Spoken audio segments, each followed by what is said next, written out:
आपण पाहत आहात लोकधारा मराठी न्यूज, आवाज जनतेच्या हक्कासाठी।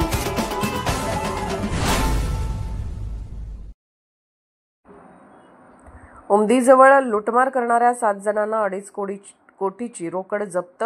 सांगली एलसीबीची कारवाई। पोलीस अधीक्षक संदीप घुगे यांची माहिती। जत तालुक्यातील उमदी ते विजापूर रस्त्यावर एका सराफाची कार अडवून त्याला काट्यावर रॉडने मारहाण करत त्याच्याकडील 3 लाखाची रोकड, सोन्याचे अंगठी, आयफोन, कार घेऊन पसार झालेल्या 7 जणांना अटक करण्यात आली आहे।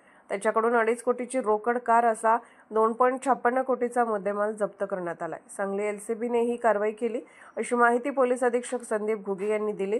यातील रोकडबाबत आयकर विभागाला कळवण्यात आले असून ही रोकड कोणाची आहे याचा तपास सुरू असल्याचे त्यांनी सांगितले। रवी तुकाराम संधी वय 43 राहणार माळी वस्ती उमदी, अजय तुकाराम संधी वय 35 राहणार माळी वस्ती उमदी, चेतन लक्ष्मण पवार वय 20 राहणार इंडी रोड विजापूर कर्नाटक, लालसर हजरत भनवाड वय 24 राहणार उमदी, आदिलशाह राज अहमद अत्तार वय 27 राहणार उमदी, सुमित सिद्धाराम माने वय 25 वर्ष राहणार कोकणी तालुका उत्तर सोलापूर, साई सिद्धू जाधव वय 19 राहणार उमदी तालुका जत अशी अटक केलेल्यांची नावे आहेत। दिनांक 15 रोजी उमदी येथील सराफ व्यावसायिक अनिल कोडक कारमधून विजापूर रस्त्याने निघाले होते। त्यावेळी 7 जणांनी त्यांची कार अडवली। पुढे त्यांना काट्या रॉडने मारहाण करून त्यांच्याकडील 3 लाखाची रोकड, अंगठी, आयफोन तसेच कार घेऊन पसार झाले होते। घटनेची माहिती एलसीबीचे वरिष्ठ पोलीस निरीक्षक सतीश शिंदे पथकासह घटनास्थळी दाखल झाले। तपासाची सूत्रे वेगाने फिरवण्यात आली। पथकातील संदीप नलावडे, अनिल कोळेकर यांना यातील संशयित कोणते बोबलाद येथील झेंडे वस्ती परिसरात असल्याची माहिती मिळाली। तेथून पथकाने संधी साधून चेतन पवार याला ताब्यात घेतले। त्यांनी कार लुटल्याची कबुली दिली। यानंतर माने यांना ताब्यात घेण्यात आले। नंतर पथकाने संधी यांच्या विजापूर येथील घरात छापा टाकून अटक केली। तसेच फोर्ड कार जप्त करण्यात आली। 7 जणांना अटक करण्यात आली असून त्यांना 6 दिवस पोलीस कोठडीत ठेवण्याचे आदेश दिले आहेत।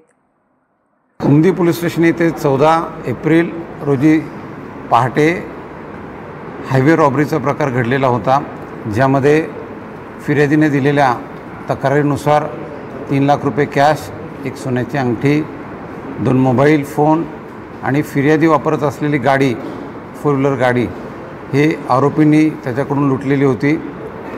पोलिसांनी तात्काळ या गुन्ह्याची नोंद घेऊन तपास सुरू केला, ज्यामध्ये एकूण 7 आरोपी त्यामध्ये निष्पन्न झाले।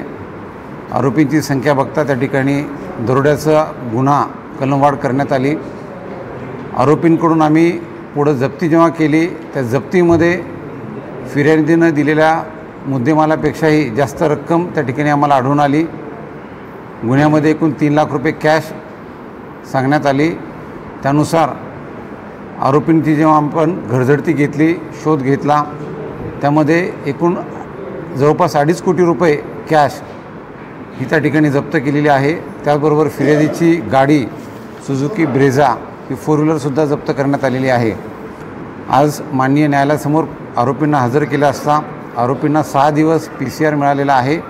या दरम्यान आम्ही अधिकचा तपास करणार आहोत। ही कॅश कुठून आली याबाबतही आपण आयकर विभागालाही कळवलेलं आहे।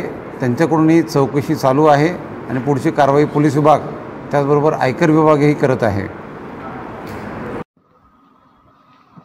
लोकधारा मराठी न्यूजला लाईक करा, शेअर करा आणि सबस्क्राईब करा।